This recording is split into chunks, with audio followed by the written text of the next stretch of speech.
يرفع الله الذين آمنوا منكم والذين أوتوا العلم درجات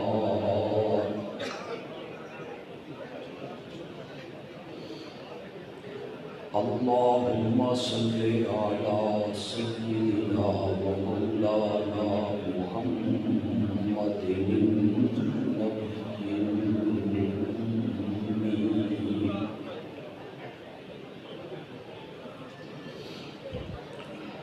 وعلى آله وأصحابه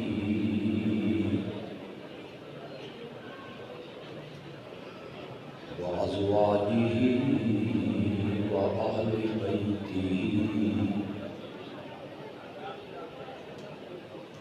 وبارك وسلم ثم صل عليه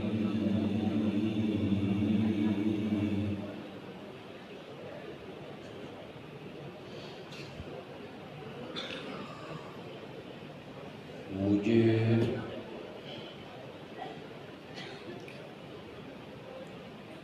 یہ احساس ہے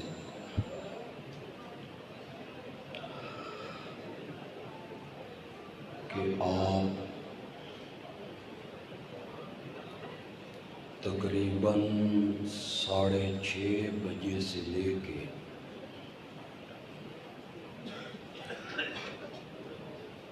اب تک یہاں تشریف فرمائیں۔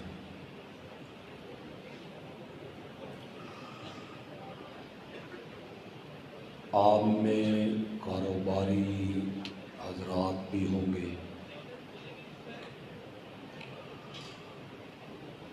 ملازموں طبقہ کے لوگ بھی ہوں گے،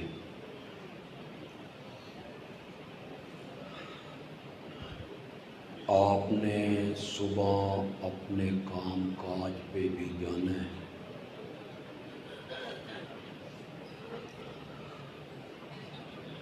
اور یہ جو علماء کرام ہیں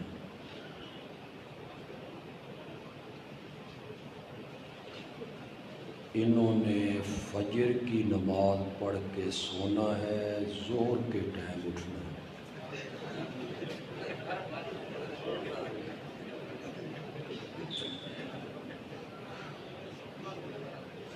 آپ یقین کریں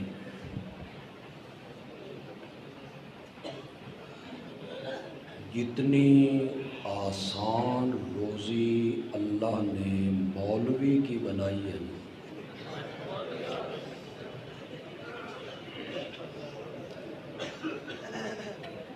آپ اس کا تصور بھی نہیں کر سکتے۔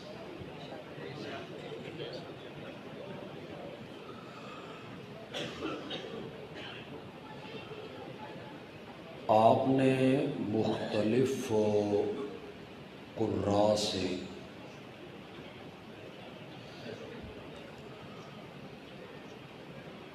مختلف جگہوں سے اللہ کا قرآن سنا،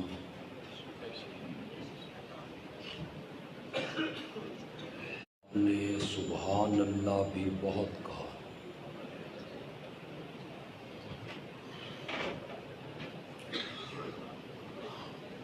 میں دعا ہی کر سکتا ہوں کہ جو کچھ قراء حضرات نے قرآن میں سے پڑھا، اللہ آپ کو اس پر عمل کرنے کی توفیق دے۔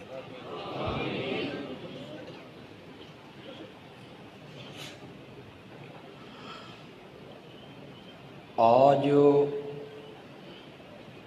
میرا ذہن یہ تھا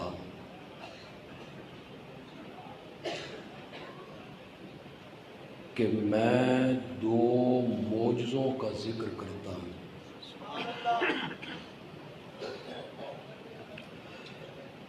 ایک رجب کے حوالے سے معراج کا اور دوسرا اس تقریب کے حوالے سے قرآن کا۔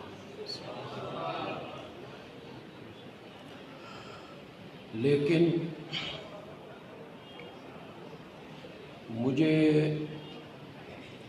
آج کے پروگرام کے منتظم مولانا محمد عمر صاحب نے کہا ہے کہ آج کی محفل میں میں عظمت صدیق اکبر بیان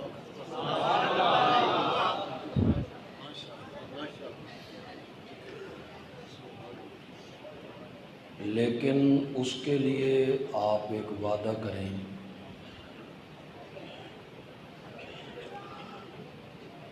کہ پوری دل جمی سے آپ میری گفتگو کو سنیں گے۔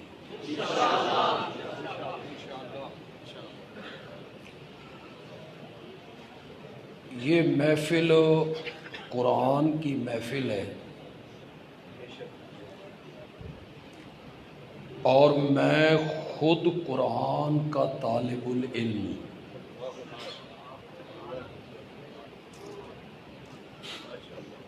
میں خلیفہ اول کی عظمت کو بیان کرنے کے لیے سہارا بھی قرآن کا لوں گا۔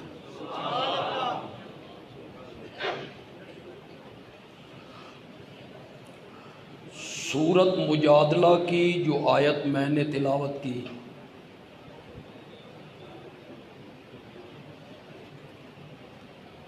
اس میں اللہ نے بلندی درجات کے 2 سبب ذکر کیے۔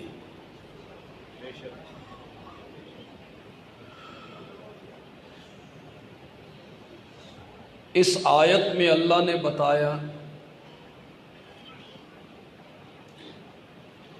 کہ ہم کس کے درجے بلند کرتے ہیں۔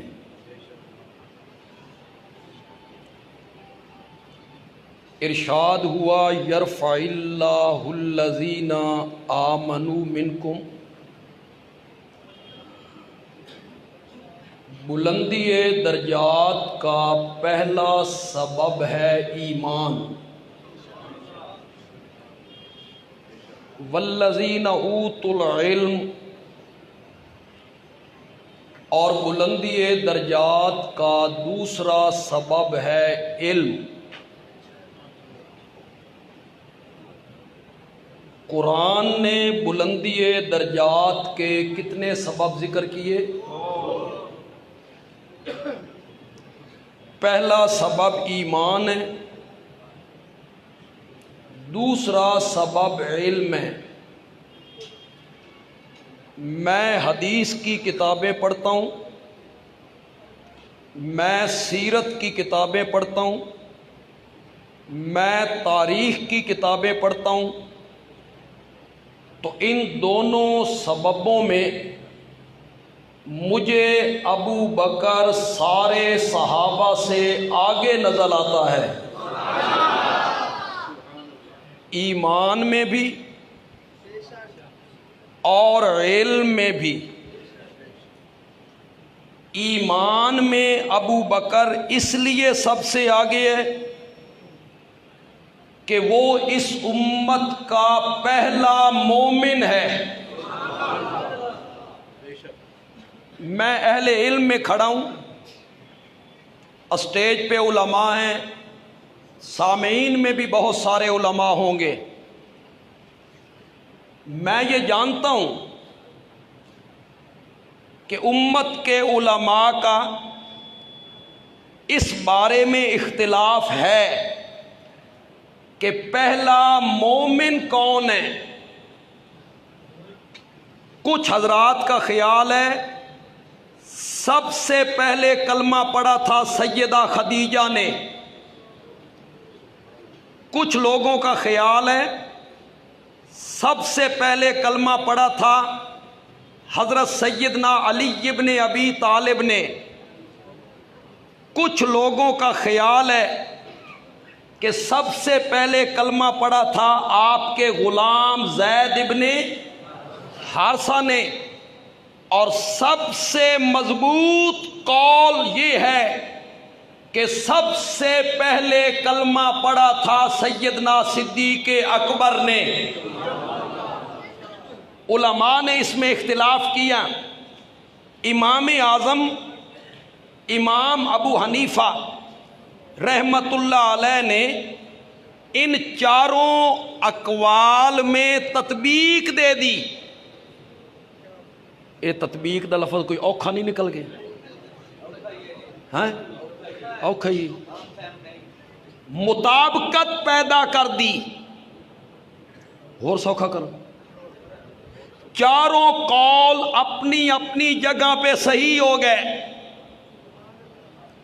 امام صاحب نے کہا اس میں لڑنے مرنے کی کیا ضرورت ہے، اسے میں حل کر دیتا ہوں۔ امام صاحب نے حل کیا۔ عورتوں میں سب سے پہلے سیدہ خدیجہ،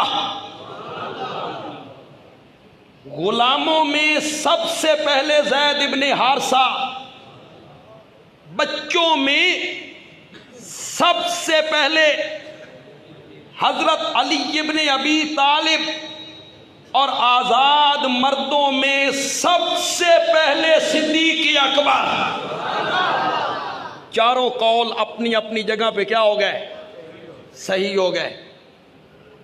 میں بڑا کم علم آدمی ہوں، کم فہم آدمی ہوں، بڑا نالائق سا آدمی ہوں، لیکن ایک بات میں کہنا چاہتا ہوں، پسند آ جائے تو کہنا بندیالوی اچھی بات کہہ گیا ہے، لیکن آپ کی پوری توجہ چاہوں گا۔ میں کہتا ہوں یہ کوئی مسئلہ نہیں،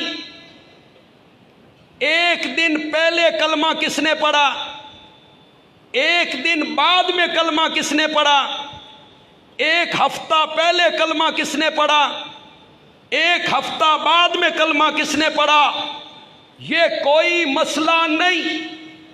مسئلہ یہ ہے کس کے کلمہ پڑھنے سے نبوت کی پیٹھ مضبوط ہو گئی تھی، کس کے کلمہ پڑھنے سے نبوت کی پیٹھ مضبوط ہوئی؟ 6 سال کے بچے کے کلمہ پڑھنے سے؟ بولتے کیوں نہیں ہو؟ 6 سال کا بچہ تو مشورہ بھی نہیں دے سکتا، 6 سال کا بچہ تو دشمن کو بھی نہیں ہٹا سکتا۔ عورت کے کلمہ پڑھنے سے عورت باہر کے میدان میں کیا مدد کر سکتی ہے؟ اور عرب کے معاشرے میں غلام کی کیا حیثیت ہے؟ کوئی حیثیت نہیں۔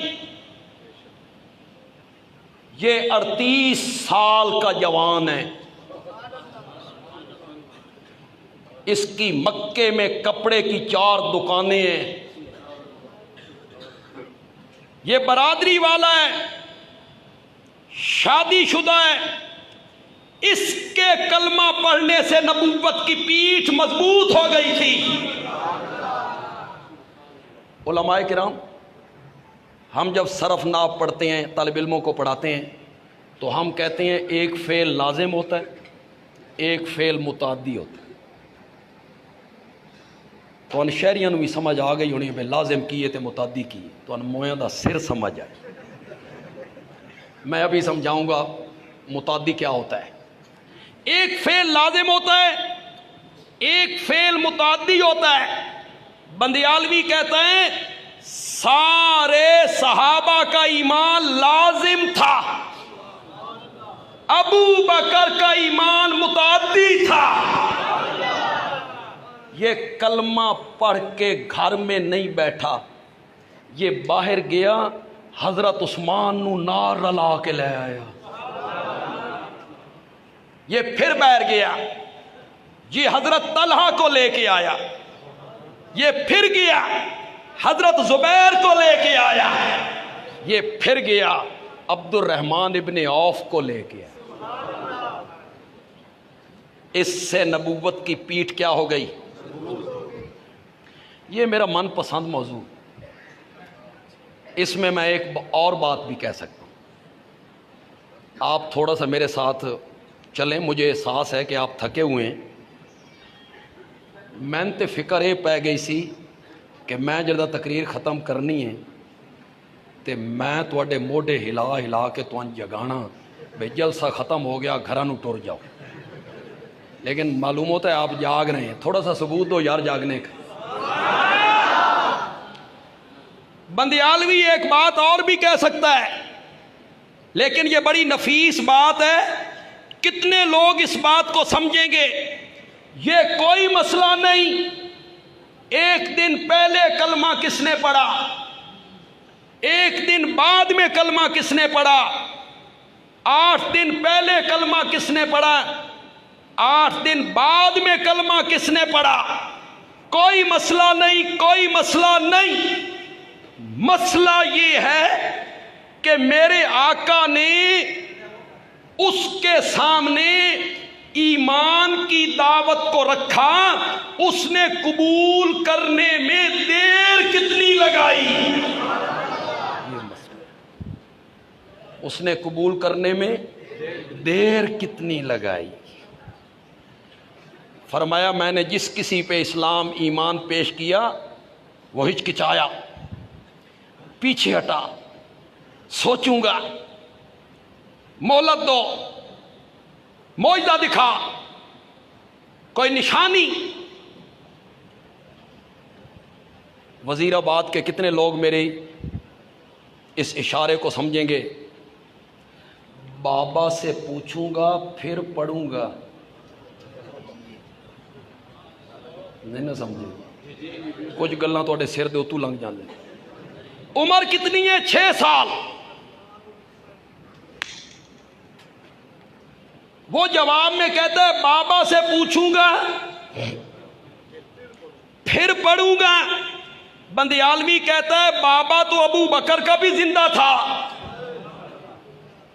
اس نے نہیں کہا کہ بابا سے پوچھوں گا. میں نے جس کسی پر ایمان پیش کیا وہ ہچکچایا، پیچھے ہٹا، مہلت مانگی، مشورہ کروں گا، معجزہ دکھا.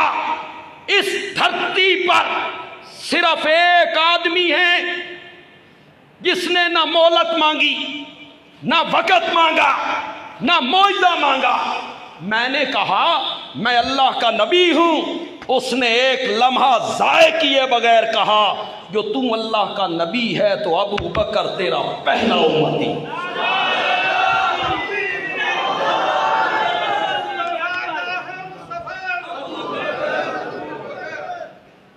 ساڈے پنجابی چاہتے ہیں بھیڑے رون نالو چپ چنگی ہے. یہ نعرہ مارنا تو پھر تھکے ہوئے نہیں مار. ہاں جی ہاں.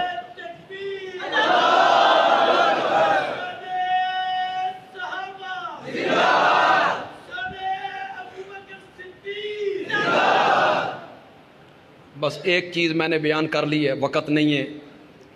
ایمان میں ابو بکر سب سے، اور قرآن نے بلندی درجات کا سبب پہلا کیا ذکر کیا؟ اس کی وجہ سے درجے بلند ہوتے. دوسرا سبب ہے علم. علم میں حضرت ابو بکر سارے صحابہ سے آگے ہیں.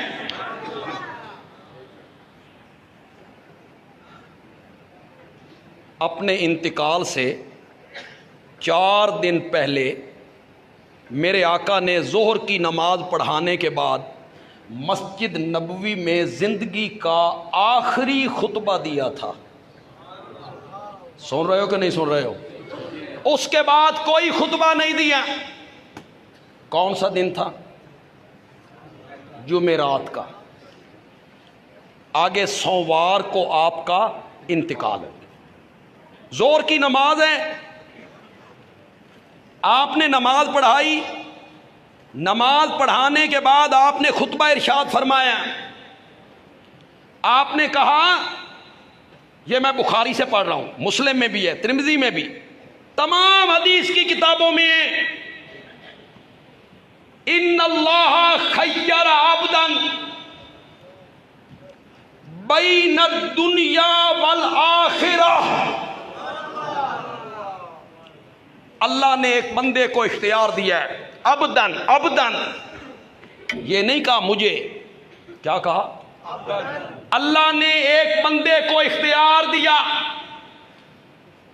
دو میں سے ایک چیز کو چن لے،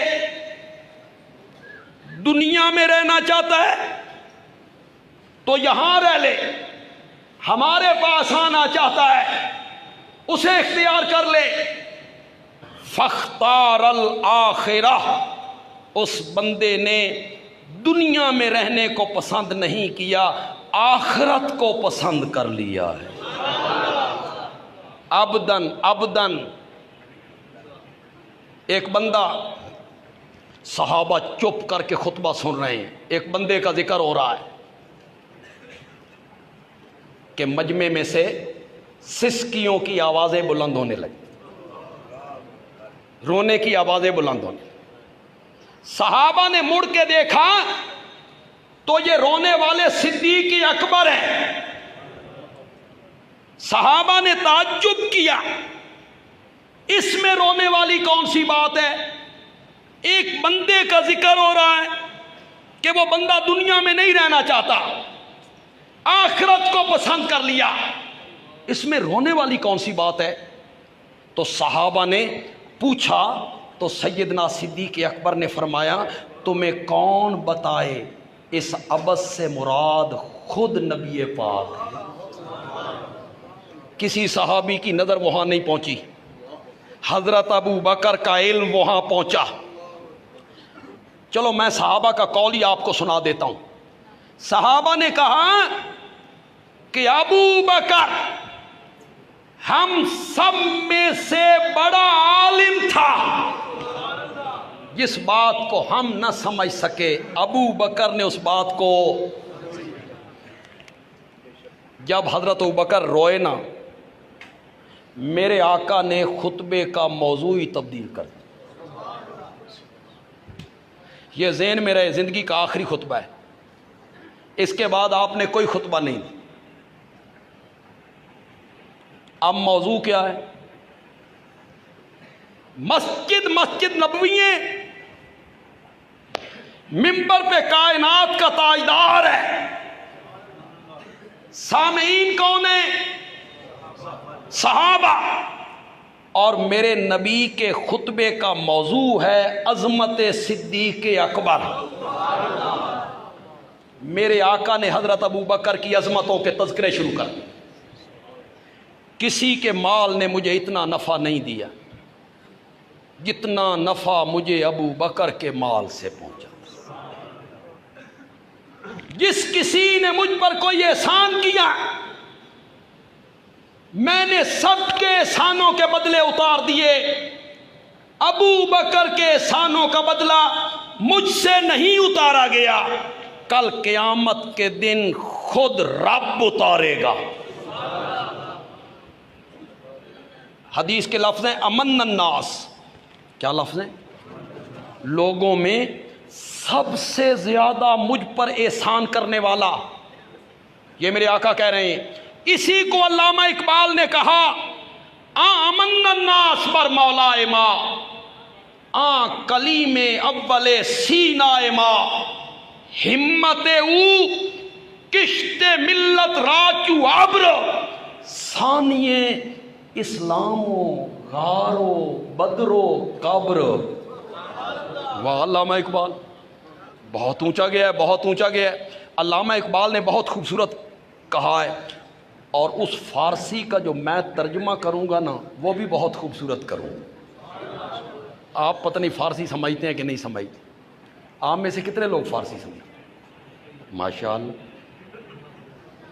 چلو ایک بندہ تو نکلیا فارسی سمجھنا۔ میں ترجمہ کرنے لگا ہوں علامہ اقبال کی بات کا، تے مزہ نہ آوے تے پیسے واپس۔ ہمت او کشت ملت راچو ابر. تھوڑی دیر کے لیے آپ سوچیں، جتنے سمجھدار لوگ ہیں، پڑھے لکھے لوگ ہیں، نبی پاک کے انتقال کے بعد کیا حالت ہوئی تھی؟ کچھ لوگوں نے زکوٰۃ دینے سے، ادھر جھوٹے مدعیان نبوت کھڑے ہو گئے. اسامہ کا لشکر بھیجا گیا تھا، وہ واپس آ گیا، اب اسامہ کا لشکر بھیجنا تھا. حضرت عمر جیسا آدمی آ کے مشورے دیتا ہے، 3 محاذ نہ کھولو، پہلے جھوٹے مدعیان نبوت نال نپٹ لے بھی اے زکوٰۃ نہیں دین دے، کلمہ تے پڑھ دینے، اسامہ کے لشکر کو بھی رہنے دو.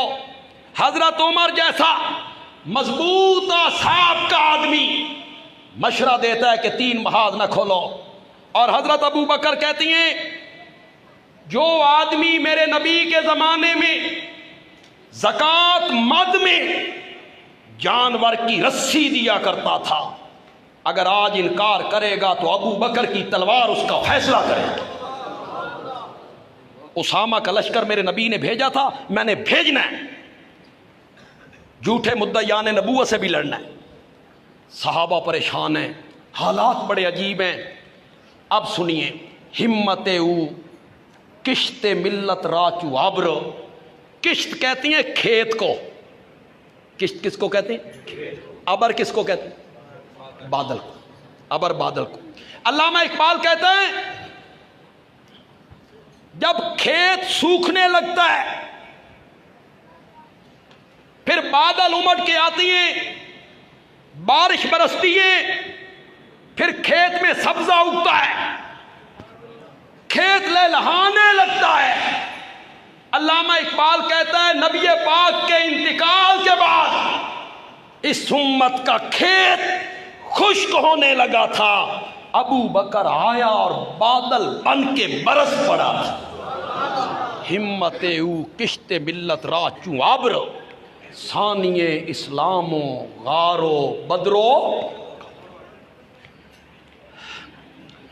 مسجد نبوی کی جو دیواریں تھیں ان میں صحابہ کے مکان ہیں، ان کی کھڑکیاں کھلتی ہیں مسجد میں، مین دروازے گلی میں، کھڑکیاں مسجد میں، تاکہ نماز میں آنے جانے میں کیا ہو آسان. میرے آقا کہتی ہیں لا تبقین خوخۃ فی المسجد، یہ سارے گھروں کی کھڑکیاں بند کر دی جائیں الا خوخۃ ابی بکر، صرف ایک گھر کی کھڑکی کھلی رہے گی اور وہ ابو بکر کا گھر ہوگا. ابو بکر کا. یہ اشارہ تھا کہ ابو بکر میرے بعد خلیفہ بنے گا، اس کو مسجد میں آنے دانے میں رہنا ہوگا تو آسانی. خوخۃ ابی بکر. آپ میں سے جو لوگ حج پہ گئے اور جو لوگ عمرے پہ گئے اللہ آپ کو دوبارہ لے جائے، اور جو نہیں گئے اللہ انہیں بھی لے جائے. آپ مدینے جائیں گے، روضہ رسول کے سامنے کھڑے ہو کے آپ سلام پڑھیں گے تو سلام پڑھنے کے بعد ہوتا کیا ہے، آپ سیدھے آگے نکل جائیں گے، سامنے دروازہ ہے، باہر نکل جائیں، پھر اس طرف سے مسجد میں آ جائیں. لیکن آپ نے سلام پھیرنے کے سلام پیش کرنے کے بعد آگے نہیں جانا، اسی صف پر آپ نے پیچھے مڑنا ہے. آپ جب پیچھے مڑ کے آئیں گے تو سامنے آپ کو ایک دروازہ نظر آئے گا، اس کا نام ہے باب الصدیق. کیا نام ہے؟ باب الصدیق. اس دروازے کے نیچے کھڑے ہوں، اوپر دیکھیں لکھا ہوا ہے ہاذہ خوخۃ ابی بکر. یہ دروازہ عین اس جگہ پہ بنایا گیا ہے جس جگہ حضرت ابو بکر کے گھر کی کھڑکی کھلا کرتی تھی. میں تو جب گیا تو میں نے دیکھا، اب مجھے پتہ نہیں ہے کہ انہوں نے وہ لکھا ہوا رہنے دیا یا پاکستانیاں تو ڈرتے ہوئے وہ بھی مٹا چھٹے. انہوں نے بہت ساری چیزیں ادھر ادھر کر دی ہیں. یہ پاکستانی جڑے نے چومو چٹو پارٹی ہے، ادھر آیا تو اس کو چومنے لگ گئے، اس کو چومنے لگ گئے، ستونوں کو چومنے لگ گئے، دریاں دے تلو مٹی چا کے. انہوں نے بڑی پابندیاں لگا دی. افریقے کے ایک عالم تھے، عربی میں تقریر کرتے تھے، بڑی خوبصورت عربی بولتا تھا. ہر روز تقریر میں کہتا تھا اوئے اے جڑے مسجد نبوی دے ستون ہیں اس دے پتھر اساں ترکی چوں منگائیں، یہ دے پتھر اساں تساں انہاں نوں چومن لگے۔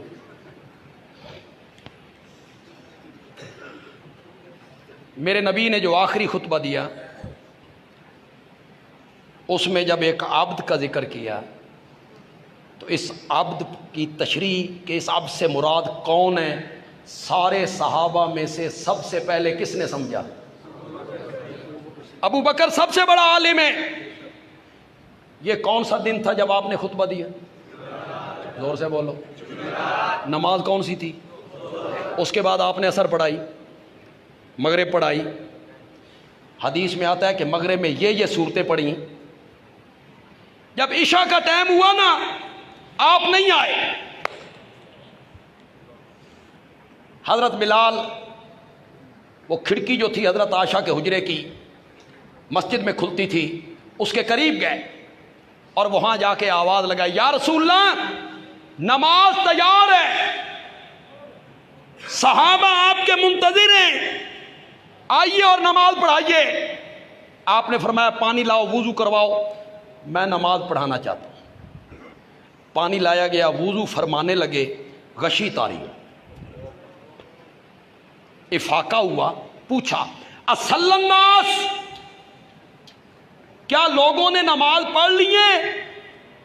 قالوا لا یا رسول اللہ وہم ینتظرونک، لوگوں نے نماز نہیں پڑھی، آپ کا کیا ہو رہا ہے؟ صحابہ آپ کا انتظار کر رہے ہیں۔ فرمایا پانی لاؤ، وضو کرواؤ، میں نماز پڑھانا چاہتا ہوں۔ پانی لایا گیا، وضو فرمانے لگے، پھر غشی طاری، افاقہ ہوا، پوچھا اصل الناس، لوگوں نے نماز پڑھ لی ہے؟ لا یا رسول اللہ وہم ینتظرونک، لوگوں نے نماز نہیں پڑھی، آپ کا انتظار ہو رہا ہے۔ میرے آقا نے فرمایا ان سے کہو میرا انتظار نہ کریں، مروا ابا بکر فلیصلی بالناس، ابو بکر کو کہو میرے مصلی پہ کھڑے ہو کے لوگوں کو نماز پڑھائے۔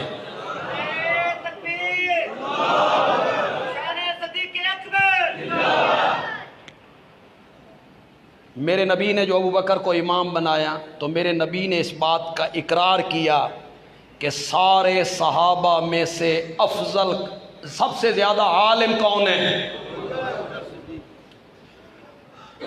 میں منفی رنگ کا بھی اختیار نہیں کرتا، میں اہل سنت ہوں اور میں دونوں آنکھیں کھلی رکھتا ہوں۔ میری ایک آنکھ کا نور ابو بکر ہے، میری دوسری آنکھ کا نور حیدر کرار ہے۔ میری ایک آنکھ کا نور فاروق اعظم ہے، میری دوسری آنکھ کا نور سیدنا حسین ہے۔